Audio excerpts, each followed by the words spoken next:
இப்பதான் ராஜீவ் காந்தி ஹாஸ்பிட்டல்லையும் போய் எல்லா பேஷண்ட்டையும் பார்த்துட்டு இப்ப ஸ்டான்லிக்கு நான் வந்தேங்க. மொத்தம் 67 பேர் பாதிக்கப்பட்டிருக்காங்க. அதுல இதுவரைக்கும் 2 பேர் உயிரிழந்ததாக தகவல் வருது. மற்ற எல்லாருமே கிரிட்டிக்கல் கேர்ல தான் இருக்காங்க. அதாவது வென்டிலேட்டர், ஆக்சிஜன் வச்சு எல்லாருமே கிரிட்டிக்கல் கேர்ல தான், ஐசியூல தான் இருக்காங்க. ஸோ இந்த பாதிப்பு மிகப்பெரிய அளவில் பாதிச்சிருக்காங்க. சாதாரண பாதிப்பு இல்லைங்க. நேரா பாக்குறப்ப ரொம்ப ரொம்ப மனசுக்கு கஷ்டமா இருக்கு. அந்த அமோனியாவுடைய எஃபெக்ட் எவ்வளவு மோசம்ன்றது நம்ம நேரா பாக்குறப்ப புரியுது.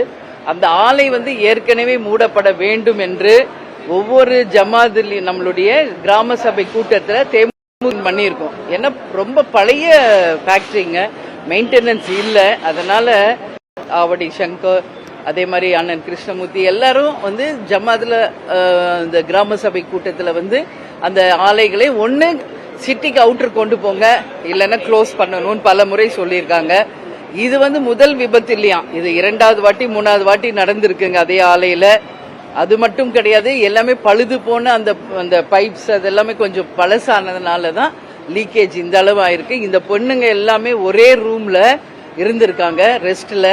சண்டேன்றதுனால எல்லாரும் ஒரு ரூம்ல இருந்ததுனால மொத்த பேரும் ரூம்ல ஒரே இடத்துல அடைஞ்சிருந்ததுனால அந்த வாயு வெளியே போக முடியல.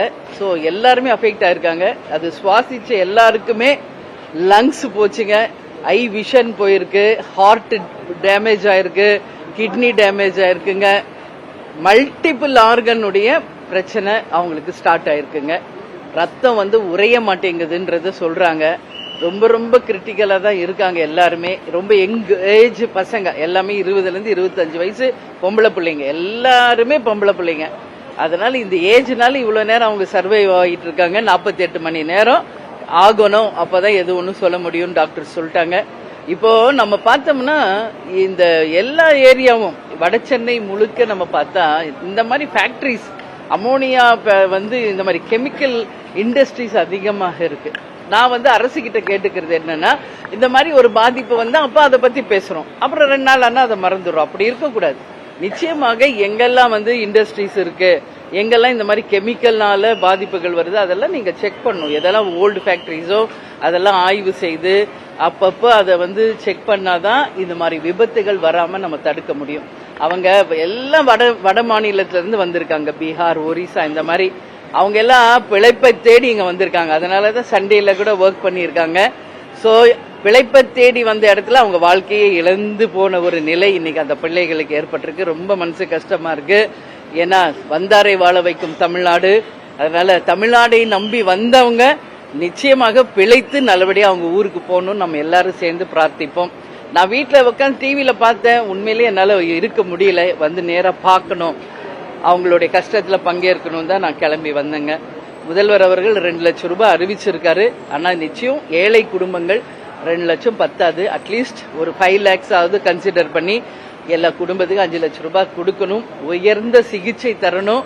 அப்பதான் அவங்கள ஒரு அளவு காப்பாற்ற முடியும். அதனால டாக்டர்ஸ், நர்ஸ் எல்லாம் நிக்கிறாங்க. எல்லாருக்கும் சண்டே தான், எல்லாருக்கும் இன்னைக்கு ஞாயிற்றுக்கிழமை லீவு தான். ஆனா எல்லா டாக்டர்ஸ், டீன்ல இருந்து HODஸ்ல இருந்து ஆல் ஸ்பெஷல் டாக்டர்ஸ் எல்லாரும் நிக்கிறாங்க, நல்ல ட்ரீட்மெண்ட் பண்ணிட்டு இருக்காங்க.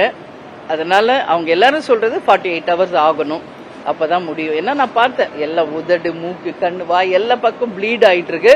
நம்ம வெளியே என்ன பாக்குறோமோ அதான் லங்ஸ்லயும் அந்த பாதிப்பு இருக்கும் டாக்டர் சொல்றாங்க. ஏன்னா அந்த அளவு ஒரு மோசமான ஒரு கெமிக்கல் அது அமோனியா. அதனால ரொம்ப ரொம்ப பெரிய பாதிப்பு தமிழ்நாட்டுக்கு. இது ஒரு கருப்பு நாள். அதனால நிச்சயமாக இனி இது போன்ற விபத்துகள் எங்குமே நடக்கக்கூடாது. இது government should take very strong action. அந்த மாதிரி நான் கேட்டுக்கிறேன் அவங்களுக்கு.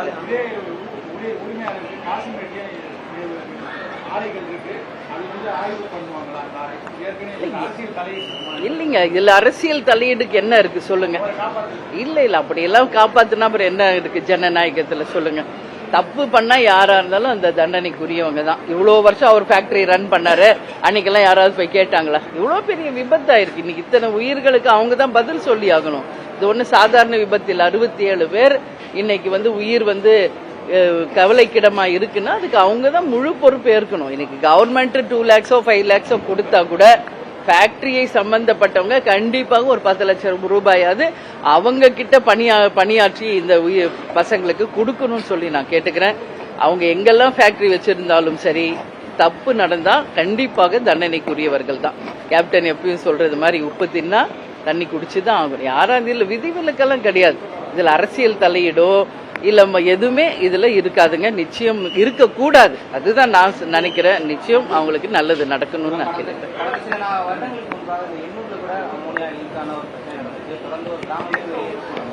தொடர்ந்து யார் ஆட்சி செய்தாலும் சரி, வேதிப்பொருட்கள் பயன்படுத்துகிற தொழிற்சாலைகளில் வந்து அஜாக்கிரதையான போக்கு வந்து தொடர்கிறது.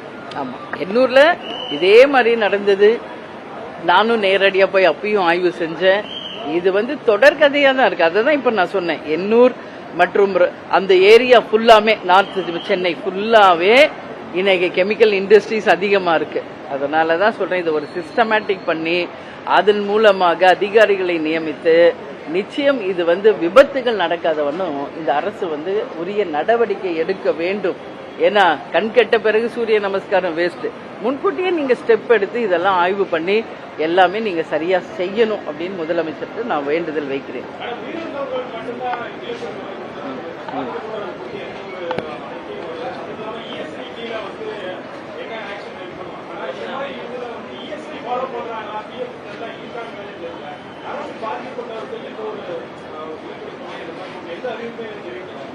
இல்ல, அதுதான் இப்ப நான் விசாரிச்ச வரைக்கும் பார்த்தா ஆதார் கார்டு கூட இல்லையா அந்த பொண்ணுங்க கிட்ட. ஸோ அவங்க எந்த ஊரு, என்ன அட்ரஸ், என்ன ஃபேமிலி பேக்ரவுண்ட் எதுவுமே தெரியல. ஸோ நீங்க கேட்குற மாதிரி இஎஸ்ஐ இருக்கா, அவங்களுக்கு இன்சூரன்ஸ் இருக்கா, என்ன இருக்கு இல்லை, எதுவுமே யாருக்கும் தெரியல. இப்போதைக்கு லைஃப் சேவ் பண்ணும், இது மட்டும்தான் எல்லாம் யோசிக்கிறாங்க. பட் இது எல்லாமே கவர்மெண்ட் தான் கன்சிடரேஷன்ல எடுத்துக்கணும். இறந்தவங்களுக்கு மட்டும்தான் காசுன்னா இன்னைக்கு மொத்த ஆர்கனே பாதிச்சிருக்காங்க. அவங்களே 48 ஹவர்ஸ் ஆகணும் பொழைப்பாங்களா இல்லையான்றாங்க. அப்படி இருக்கிறப்போ கவர்மெண்ட் வந்து அஜாகிரதையாக பதில் சொல்ல முடியாது. நம்ம தமிழ்நாட்டை நம்பி வந்திருக்காங்க. பாதித்தவர்களுக்கும் நிச்சயம் அரசு கட்டாயம் உரிய நிவாரணம் தரணும். இதில் மாற்று கருத்து கிடையாது என்பது என்னுடைய கருத்து.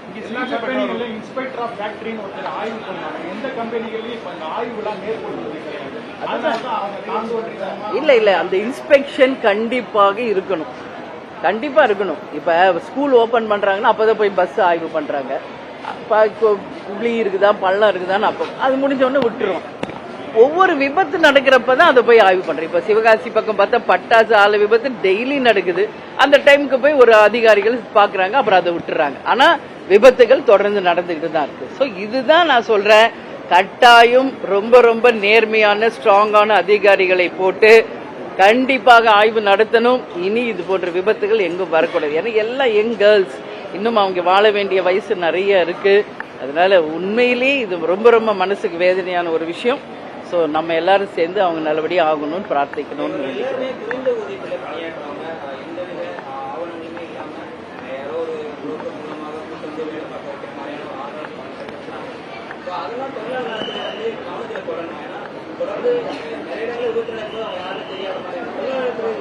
கண்டிப்பாங்க.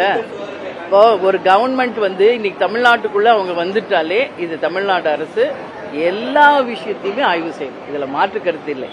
இப்ப ஒரு டெரரிஸ்ட் உள்ள வர்றாரா, இப்ப சட்டவிரோத நடவடிக்கையில் ஈடுபடுறாரான்னு பாக்குறோம்ல, அந்த மாதிரி இன்னைக்கு வர்றாங்களே, அந்த தொழில்களை நம்பி வர்றாங்களே, அவங்களுக்கு உரிய ஆவணம் இருக்கா, அவங்க எதை நோக்கி வந்திருக்காங்க, என்ன டாக்குமெண்ட்ஸ் அவங்க வச்சிருக்காங்க, எல்லாமே கண்டிப்பா கவர்மெண்ட் செக் பண்ணணும்.